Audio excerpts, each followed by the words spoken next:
አንድ የፓኪስታን ሙዚቀኛ ሙዚቃውን በስራ ላይ ነባር የነበሩ ትልልቅ ዘፋኞች ራሱ ሲሰሙት አፋቸውን ከፍተው ለመስማት ተገደዱ።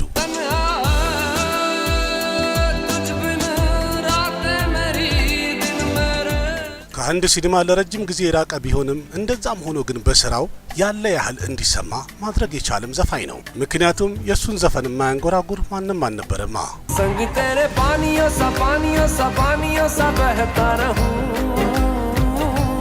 እና ታዲያ ምን ተፈጥሮ ነው ይሄን ያህል ብቃትም ኖሮት ዝናም ኖሮት ከቦሊውድ ሊያባሩት የቻሉት ለምንድን ነው? እንደገና የሱን ሙዚቃዎች በመሸጣቸው ትልልቅ ሙዚቃ ካምፓኒዎች በሚዲያ ወጥተው ይቅርታ የጠየቁትስ ለምንድን ነው?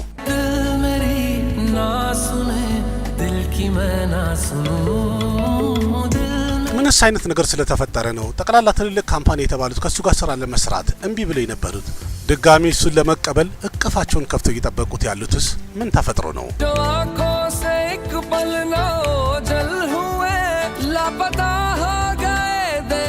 ይህን ያህልስ ምን ቢፈጠር ነው የፓኪስታን የነጻነት ቀን ላይ እሱ የዘፈነው ሙዚቃ ጠቅላላ የፓኪስታን ማህበረሰብ ጠላቱ ሊሆንስ የቻለው እንዴት ነው?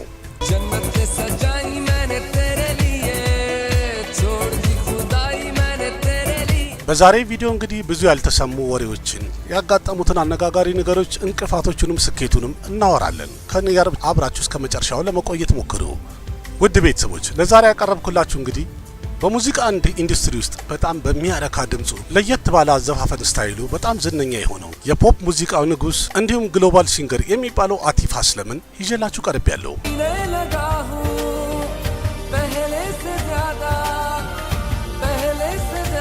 ቦሊውድ ውስጥም በውጭ ሀገርም በተለያየ ሀገራት ላይ የተለያዩ ሙዚቃዎችን ዘፍኗል። በአስገራሚ ድምጹም አድማጮችን እንዳለ የሱ አፍቃሪ ለማድረግ ያስገደደ ጀግና ነው። በዛሬ ቪዲዮ እንግዲህ በስራ ህይወቱ እጅግ በጣም አነጋጋሪ የነበሩት እንዲሁም ደግሞ ከቦሊውድ የተባረረበትን በመጨረሻም አሁን በቅርቡ ወደ ቦሊውድ የተመለሰበትንም ሁሉንም ነገር ዘርዘር አድርገን እናያለን። ግን እንደተለመደው ከመጀመሪያ እንዴትና ከየት እንደተነሳ ለማየት እንሞክር። አቲፍ አስለም የተወለደው ማርች 12 1983 ዓ.ም ፓኪስታን ውስጥ ወዚራባድ የሚባለው ከተማ አንድ ሙስሊምና ፐንጃብ ከሆኑ ቤተሰቦቹ መሐመድ አስረምና ሪሃና ሻሂን ከሚባሉ ከሁለት ቤተሰቦቹ ሊወለድ ችሏል። የመጀመሪያ ደረጃ ትምህርቱን ላሆር ውስጥ የተማረ ሲሆን ግራጁዌት ያደረገው ደግሞ ኮሌጁን በኮምፒውተር ዲዛይኒንግ ላሆር ውስጥ በሚገኘው ፐንጃብ ኢንስቲትዩት ኦፍ ኮምፒውተር ሳይንስ በተሰኘው ኢንስቲትዩት ግራጁዌት ማድረግ ችሏል። አቲፍ መጀመሪያ ተማሪ በነበረበት ሰዓት ላይ ክሪኬት በጣም ይወድ ነበረ፣ እንዲሁም ይጫወት ነበረ። የሚገርመው ነገር ከሙዚቃ ጋር ምንም አይነት ግንኙነት አልነበረው። የሱ ፍላጎት የነበረው ክሪኬትን በአገር አቀፍ ደረጃ አገሩን ወክሎ ለመጫወት ትልቅ ጥረት እያደረገ ነበር። እንዲያውም ከ19 ዓመት በታች ያለው የፓኪስታን የክሪኬት ቡድን ላይ በኳስ ወርዋሪነት ሁሉ ተመርጦ ተጫውቷል። ቢሆንም ግን የክሪኬት ታሪኩ ከዚህ በላይ ረዘም ብሎ ሊሄድ አልቻለም። አቲፍ ከድሮም የኑስረት ፋቲህ አሊ ካን እና የአቢዳን ሙዚቃዎች በጣም ይወድ ነበር፣ ያደምጥ ነበር። ቢሆንም ግን ክሪኬት የመጀመሪያ ፍቅሩ ነው። እንደሚባለው ከሆነ ከጓደኞቹ ጋር ሰብሰብ ባለበት አንድ ጊዜ ሙዚቃ ለጓደኞቹ ዘፈነላቸው። ከዛ በጣም ስለተገረሙበት እንዲቀጥል ስላበረታቱት ፍላጎቱ ወደ ሙዚቃ ሊሄድ ቻለ። በዛውም በሙዚቃው ቀጥሎ እዛው ፓኪስታን ውስጥ መሆር ሙንታዝ የምትባል ታዋቂ ሙዚቀኛ አገኘ። በዛውም አቲፍ ሬስቶራንት ውስጥ መስፈን ጀመረ። እዛ ለመመገብ የሚመጡ ሰዎችን በአጠቃላይ ድምጹን በጣም አደነቁለት። የሰዎችን አቀባበል በማየት ገሆርና አቲፍ አንድ ላይ በመሆን አንድ ባንድ መሰረቱ። ከዛ ባንድ ጋር በመሆንም ዲሴምበር 2003 ዓ.ም ላይ ጀል የሚል አልበም አሳተሙ። የዚህ አልበም ጠቅላላ ሙዚቃዎቹ ማለት ይቻላል በአጭር ጊዜ ውስጥ ፓኪስታን ውስጥ ቫይራል ሆነ፣ በጣም ተወዳጅነትን አገኘ።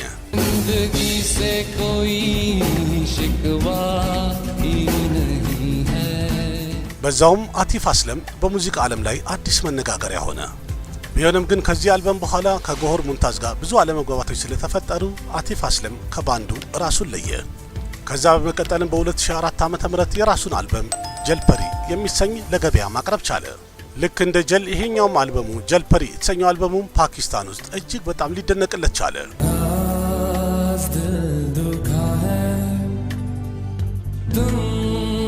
እንዲያውም በዚህ አልበሙ በ2005 በተዘጋጀው ላክስ ስታይል አዋርድ ሊሸለም ችሏል።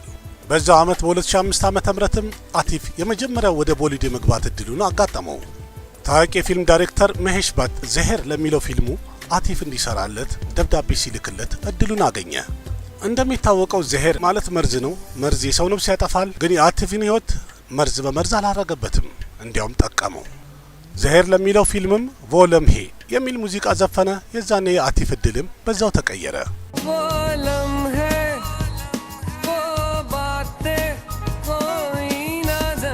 በዛ አመትም ለሌላ ፊልም ከሊዩግ ለሚለው ፊልም አደት የሚለው ሙዚቃ ዘፈነ። እሱ ሱፐር ሂት ሆነለት።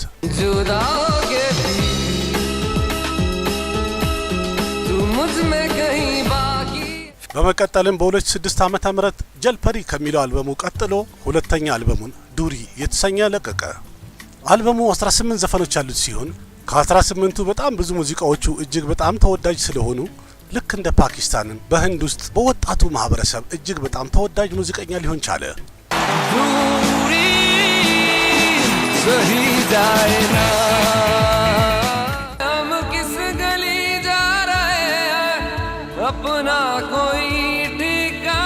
በ2006 ዓመተ ምህረት ላይ የበቃው በስ ኤክፐል የሚለው ፊልም ላይ ቴሬብን የሚል ሙዚቃ የዘፈነ ሲሆን በ2007 ዓመተ ምህረት ደግሞ ሬስ ላይ በህሊ ነዘርሜ የሚል ሙዚቃ ሲዘፍን እንዲሁም ደግሞ ኪስመት ኮኔክሽን በሚለው ፊልም ላይ ባኹዳ ቱምሂሆ የሚለው ሙዚቃ ዘፈነ።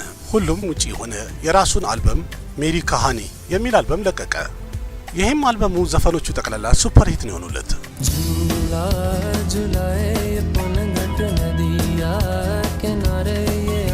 በመቀጠልም በ2009 ዓመተ ምህረት አጀብ ፕሬም ኪ ገዘብ ካሃኒ የተሰኘው የረንቢር ካፑር ፊልም ላይ የዘፈነ ሲሆን እንዲሁም በ2010 ደግሞ ፕሪንስ የሚለው የቪቬክ ኦበራይ ፊልም ላይ ሙዚቃ አቅርቧል። እንደዛም ሆኖ ያቀረባቸው ሙዚቃዎች በአጠቃላይ የሰው ምላስ ላይ የሚደመጡ መሆን ቻሉ።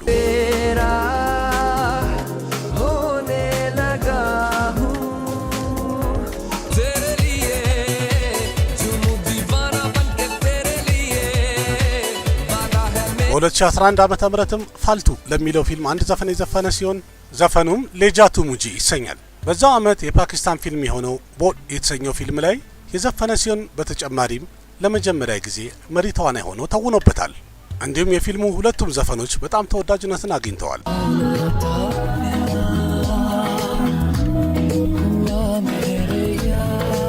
በዛው አመት ቴሬና ላቭ ሆገያ ለሚል ፊልም ሁለት ሙዚቃ የዘፈነ ሲሆን ቱ ሙሐበቴና ፒያሬ ፒያ የተሰኙ ሙዚቃዎች ናቸው።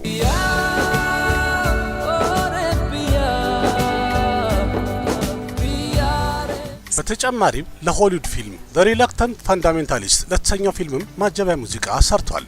ለፊልሙ ማጀቢያ የሰራቸው ሁለቱ ሙዚቃዎች እጅግ በጣም ተወዳጅ ሆኖለት ነበር።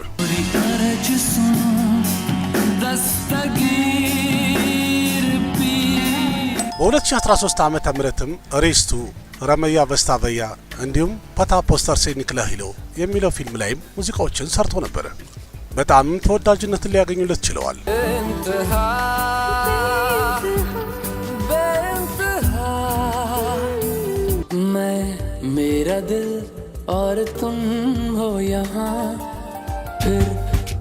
ፓታ ፖስተር ሴ ኒክላ ሂሎ የሚለው ፊልም ላይ ረንግ ሸርበቶካ የሚለው ሙዚቃ እጅግ በጣም ተወዳጅነትን በማግኘቱ ኦል ሙዚክ አዋርድ የተሰኘ ውድድር ላይ እጩ የመሆን እድልም አጋጥሞት ነበር።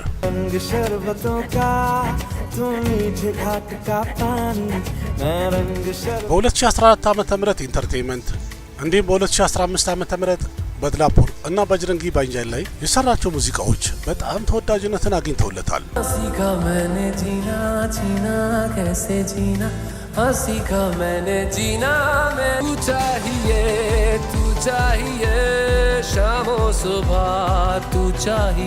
በመቀጠልም በ2016 ዓመተ ምህረት ሩስተም ለተሰኘው ፊልም የዘፈነ ሲሆን በተጨማሪም በ2017 ላይ የበቃው ታይገር ዘንዳሄ ላይም ሙዚቃ አቅርቦ ነበር።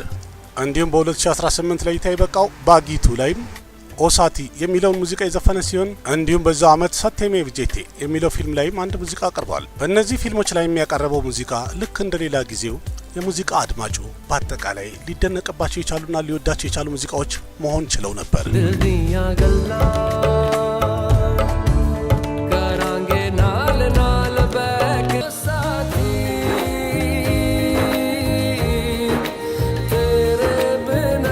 ከዛም በኋላ የሚያሳዝነው ክስተት ተፈጠረ። ቦሊውድ ውስጥ የፓኪስታን ዘፋኞችም ሆነ አክተሮች ስራ እንዳይሰጣቸው ተቃውሞ ተነሳ።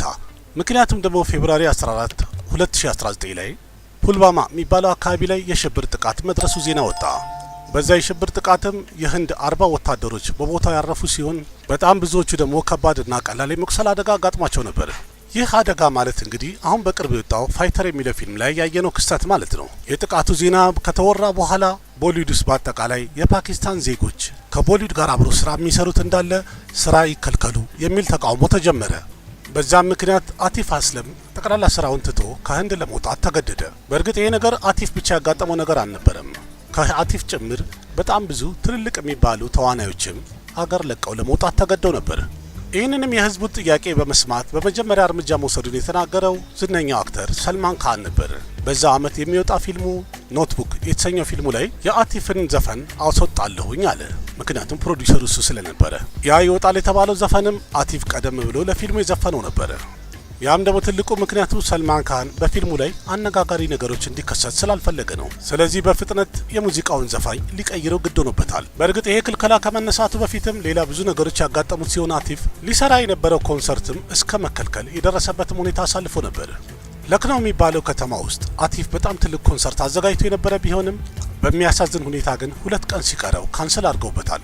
ከሰላምና ጸጥታ ጋር እንዲሁም ደግሞ አገራዊ ጉዳይ ያሳስባል በሚል ርዕስ ኢንዲያን ሞሽን ፒክቸርስ አሶሲዬሽን የተባለ ድርጅት እንዲሁም ኢንዲ ሲኒ ወርከርስ አሶሲዬሽን በተጨማሪም የፊልም ኢንዱስትሪ በጣም ትልልቅ ፕሮሞት ሲያደርጉ የነበሩ ካምፓኒዎች ድንበር ተሻግረው የመጡ ዜጎች በህንድ ውስጥ ስራ እንዲሰሩ አንፈቅድላቸውም የሚል ተቃውሞ ስላስነሱ ሊከለከል ችሏል። ከዛም በመቀጠል አቲፍ አስለም፣ ራት ፋቲህ አሊ ካን፣ ፈዋድ ካን፣ አሊ ዘፈር የመሰሉ የፓኪስታን ዜግነት ያላቸው ቦሊውድ ውስጥ ሲሰሩ የነበሩት በአጠቃላይ ተከለከሉ።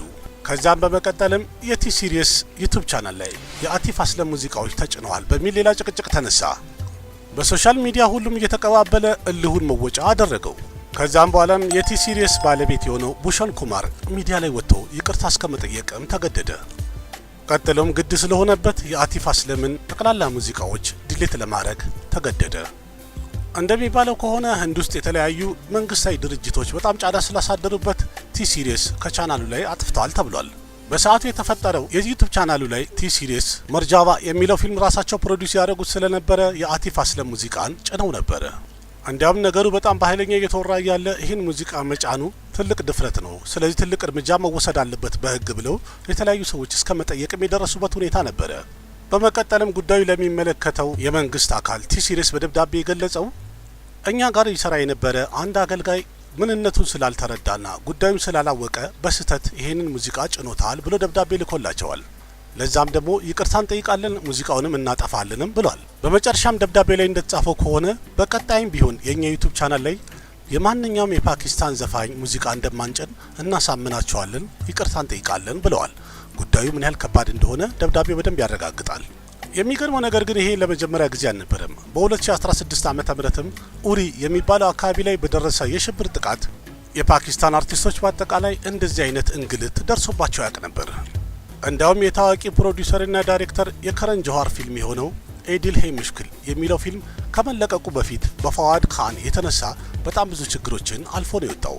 የዛኔም ከረን ጆሃር ሚዲያ ላይ ወጥቶ ይቅርታ ጠየቀ። ድጋሚ ከፓኪስታን ዘፋኞች ጋርም አንሰራም ብሎ ቃል ስለገባ ፊልሙ ለመለቀቅ ችሏል። ከዛም በኋላም ቦሊውድ ውስጥ ያሉ የፊልም ዳይሬክተሮችም ሆነ የሙዚቃ ሰዎች ድንበር ተሻግረው የመጡ ሰዎችን ለማሰራት ድፍረቱን አግኝተው አያውቁም። ቢሆንም ግን ኦክቶበር 2023 ላይ ሞምቤ ሃይኮርት ውሳኔ እንዳሰማው ከሆነ ለአገር ሰላምም ለደህንነትም እንዲሁም ደግሞ ፍቅርን ለማብዛት ሲባል እንደዚህ አይነት እርምጃዎችን እንቃወማለን፣ ስለዚህ ይህን ህግ አንስቻለሁ ብሏል። ጨምሮም ፍርድ ቤቱ በውሳኔው እንደተናገረው የውጭ ዜጎችን በተለይ ደግሞ የጎረቤት አገር ተወላጆችን አገር ውስጥ ስራ እንዳይሰሩ በመከልከል ይሄ የአገር ፍቅር ስሜት ማንጸባረቅ ሊሆን አይችልም ብሏል። እንደሚባለው ከሆነ ከዚህ ከፍርድ ቤቱ ውሳኔ በኋላ የፓኪስታን ሙዚቀኞችም ሆነ አክተሮች በድጋሚ የህንድ ሲኒማ ላይ ስራ ለመስራት በር ተከፍቶላቸዋል። ይህም ማለት ደግሞ ልክ ውሳኔው በተሰማ በአመቱ ከሁሉም እንግዲህ የመጀመሪያው አቲፍ አስለም ነው ከትልልቅ ዘፋኞች መሃል ወደ ቦሊውድ ለመመለስ አንድ እርምጃ የተራመደው። ቦክስ ኦፊስ ወርልድ ዋይድ በሚባል አንድ ዌብሳይት ላይ እንደሚያሳየው ከሆነ ዎብ ስቶክ ሞሽን ፒክቸር የተባለ አንድ ካምፓኒ በሚያወጣው ላቭ ስቶሪ ኦፍ 19 በተሰኘ ፊልም ላይ አቲፍ አስለም በድጋሚ ሙዚቃ ስራውን ያቀርባል ብሎ አውጥቷል። በዚሁ አመት በ2024 ፊልሙ ለእይታ ይበቃል ያለ ሲሆን በሪፖርቱም ጨምሮ እንዳለው በፊልሙ ላይ ፈቴህ ሱመን እና ዲፒካ ራይ አብረው ይተውኑበታል ብሏል። ፊልም ሜከሮቹም እንዳሉት ከሆነ አቲፍ አንድ የሚያምር የፍቅር ዘፈን ያቀርባል። ይህም ደግሞ ለተመልካቹ ወይም ለአድማጩ አንድ ስጦታ ይሆናል ብለዋል። በተጨማሪም ሙዚቃው በ2024 በጣም ሂት የሚሆን ነው ብለዋል። የግል ህይወቱን ስናይ አቲፍ በአንድ ኢንተርቪው እንደተናገረው ከሆነ አንድ የጓደኛዬ ሰርግ ላይ በሄድኩኝ ሰዓት አንድ ሴት አየሁና ለመጀመሪያ ጊዜ ሴት ማናገር እንዳለብኝ ተሰማኝ ብሏል። ቢሆንም ግን እዛው ሰርጉ ላይ አላናገርኳትም። በመቀጠልም የአቲፍ እናት ከሁለት ወር በኋላ ሁለቱም የተገኙበት አንድ ሰርግ ላይ አስተዋወቀቻቸው። ከዛ ግንኙነት በኋላ የአቲፍና የሳራ ግንኙነት እየጠበቀ ሄደ፣ ወደ ፍቅርም ተቀየረ። በፍቅር 7 ዓመት ከቆዩ በኋላም በ2013 ዓ.ም ሁለቱ በትዳር በጋብቻ አንድ ሆነዋል። ከዛም በኋላም 2 ወንድና 1 ሴት ላይ ያፈሩ ችለዋል። በአቲፍ ህይወት ላይ ከተፈጠረ አነጋጋሪ ነገሮች መሃል ሌላ አንድ ትልቁ ካሽሚር ውስጥ አንቀጽ 370 ይነሳ በሚለው ጉዳይ ላይ አቲፍ አንድ አስተያየት ሰጥቶ ነበር። ለዛ አስተያየቱም ሶሻል ሚዲያ ላይ በጣም ተቀባብለው አጥላልተውታል። ምክንያቱም ደግሞ የህንድ መንግስት በወሰደው እርምጃ አቲፍ አስለም በትዊተር ገጹ እንዳለው ከሆነ በካሽሚር ነዋሪዎች ላይ የሚወሰደውን ማንኛውም እርምጃና ከባድ የሆነ የጭካኔ ስራ እቃወማለሁ ብሏል። ጨምሮም ያለው ከካሽሚር ጭምር በመላው ዓለም ላይ የሚሰቃዩ ንጹህ ነፍሶችን እጸልይላቸዋለሁም ብሏል። ይህን ትዊት ካደረገ በኋላ የህንድ አድናቂዎቹ በጣም ተቆጥተው ነበር። አንዳንድ አድናቂዎችም እንዳሉት ከፖለቲካ ነገር ራስን ራቅ አርግና ሙዚቃ ላይ ትኩረት አድርግ ያሉት ሲሆን አንዳንዶቹ ደግሞ ይህን ያህል ችግር ካለብህ ከህንድ ጋር ፍራሽና ቦርሳ አጠቅልለህ ከሀገራችን ውጣም እስከ ማለት ደርሰው ነበር። አንዳንዶቹም ደግሞ እረ የመሰለውን ይናገርበት ተው ያሉ ቢሆንም ይሁን እስቲ እሱም አልፏል። ቀጣዩ አነጋጋሪ ነገር ደግሞ በ2018 ፓኪስታን የነጻን ቀኗን በምታከብር ሰዓት በድንገት አቲፍ መነጋገሪያ ሆነ። ብዙ የፓኪስታን ነዋሪዎችም እሱን ትሮል እያደረጉት እንዲሁም ስራውን በአጠቃላይ ቦይኮት ይደረግ እያሉ በተቃውሞ ሰልፍ ሁሉ ወጥተው ነበር። የተፈጠረው ክስተት እንደዚህ ነው። ኒውዮርክ ውስጥ በሚደረግ ዝግጅት ላይ የፓኪስታን የነጻነትን ቀን እያከበሩ ነበር ፓኪስታኖች ተሰብስበው። እዛ ቦታ ላይ ደግሞ ስቴጅ ላይ ተገኝቶ አቲፍ ሙዚቃ እያሰማ በነበረበት ሰዓት በድንገት በጣም የሚወደድለትን ሙዚቃ አጀብ ፕሬም ኪ ገዘብ ካሃኒ የሚለው ፊልም ላይ ያለውን ሙዚቃ መስፈን ጀመረ። ዘፈኑም ቴራ ሆኔ ለጋው የሚለው ነበር። ሙዚቃውን ሲሰሙ ፓኪስታናውያን ወይም ቦታው ላይ የተገኙት በአጠቃላይ በጣም ተቆጡ። የፓኪስታን የነጻነት ክብረ በዓል ላይ የህንድ ሙዚቃ ለመዝፈን እንዴት ደፈረ ብለው ሁሉ በጣም በኃይለኛው ቁጣቸውን ገለጹ። በሶሻል ሚዲያም በኖርማል ሚዲያም እየተቀባበሉት ማጥላላቱን ቀጠሉበት ፓኪስታኖቹ። እንዲያውም ፓኪስታኑ ሰልፍ በመውጣት ስራውን በአጠቃላይ ቦይኮት እናደርጋለን ብለው ማሰማት ጀመሩ። አቲፍ ስለ ጉዳዩ ሲጠየቅ እንዳለው ከሆነ ይሄ ዝም ብሎ ፌክ ነገር ነው፣ እንዲያውም ፕሮፓጋንዳ ነው፣ እኔ ላይ አስታከው እየሰሩ ነው ያሉት ፕሮፓጋንዳቸውን ብሏል። ቀጥሎም እንዳለው ከሆነ አድናቂዎቼ በደንብ ያውቃሉ እኔ አገሬንም ባንዲራዬንም ምን ያህል እንደምወድና ምን ያህል ፍቅር እንዳለኝ ሁሉም ሰው ያውቀዋል ብሏል። በተጨማሪም ደግሞ በአቲፍ ጸባይም ፊልም ኢንዱስትሪ ውስጥ የተለያየ ነገር ይወራበታል። ስለዚህ ጉዳይም አንድ ጊዜ የሙዚቃ ኮምፖዘር የሆነው አዴቭ ሽርቫስተቭ ሲናገር እንዳለው ከሆነ ስሙ አቲፍ አስለም ሳይሆን ችግር አስለም ነው መሆን ያለበት ብሏል። ለምን እንደዚህ ያልክ በተባለ ሰዓት ላይ በአንድ ኢንተርቪው እንደተናገረው ከሆነ እሱ አቲፍ ሳይሆን አፈት ነው ብሏል። አፈት ማለት ችግር ማለት ነው። አምላክ በእርግጥ ጥሩ ድምጽ ሰጥቶታል። እሱ በዛ ድምጹም ጥሩ ነገር ነው እየሰራ ያለው። በዚህ ምንም ተቃውሞ የለኝም። ግን አነጋገራቸውና ባህሪያቸው ባለጌ የሆኑ ሰዎችን በጣም እቃወማለሁ ብሏል። በሱ የተነሳም እኔ አንድ ሬዲዮ ጣቢያ ላይ ላይቭ ወጥቼ ይቅርታ እስከ መጠየቅ ተገድጃለሁ እስከ ማለትም ደርሷል። ያደረገውን በግልጽ ባይናገርም ወጣም ወረደም ግን ምንም ቢባልም አቲፍ በብቃቱና በችሎታው ዛሬ ደረሰበት እዚህ ደረጃ መድረስ ችሏል። ይሄ ደግሞ ሁሉም ሰው የሚችለው ነገር አይደለም። ለዛውም ጠላቴ ብለው የሚያስቡት ሀገር ላይ ሄደው ዝነኛ መሆን መደነቅ በጣም የሚገርም ነው። የድምጹን አስማተኛነት በደንብ ያረጋግጣል። ጠላትንም የማረከ የተባለለት ለዛ ነው። አሁን ትልቅ ጥያቄ የሚሆነው ግን የአቲፍ ስሙና ክብሩ ልክ እንደ መጀመሪያው ከፍ ያለ ሆኖ ይቀጥላል ወይስ የባሰ ያቆለቁልበታል የሚለው የበለጠ መታየት ያለበት ነገር ነው። በቀጣይ እንግዲህ ሁላችንም አብረን የምናየው ነገር ይሆናል። ለቀጣይ ስራዎቹ ጠቅላላ መልካም እድል እየተመኘሁኝ ስለ አቲፍ አስለም ያቀረብኩትን ፕሮግራም እዚህ ጋር እጨርሳለሁ። ከሙዚቀኞች በአጠቃላይ ይበልጣል ብዬ ሳይሆን አቲፍ አስለም ፕሮግራሙን ያስቀደምኩትኝ በአጋጣሚ ሆኖ ድጋሚ ካምባክ እያደረገ ስለሆነ ምን ተፈጥሮ እንደነበረና ለምን ሄደ ለምን ተመለሰ የሚለው ነገር ግራ ካጋባችሁ ቅድሚያ እንድታውቁት ነው። እንደዚህ ስለ ሙዚቀኞችም እንዳቀርብላችሁ ብትፈልጉ ከሆነ እየቀጠልኩኝ አቀርባለሁኝ። ሌሎችም አሉ፣ የሁሉንም አቀርብላችኋለሁ በተርታ። ከእናንተ የሚጠበቀው ሰፖርት ማድረግ ነው። ቪዲዮን ላይክ አድርጉ፣ ለጓደኞቻችሁ ሼር አድርጉ። እንዲሁም ደግሞ ሰብስክራይብ ያላደረጋችሁ ለቤቱ አዲስ ሆናችሁ ሰብስክራይብ በማድረግ ቤተሰብ ሁኑ። ተመሳሳይ ብዙ ቪዲዮዎችን እያቀረብኩኝ ያሉትን ነገሮች እየተነጋገርን እያወቅን እንሄዳለን። እኔ አቅራቢያችሁ ቃሲም መካ ነበርኩኝ። ለነበረን ቆይታ አመሰግናለሁኝ። በሌላ ቪዲዮ እስከምንገናኝ ደህና ሁኑ። ባባይ मुझे दर्द के काबिल बना दिया तूफान को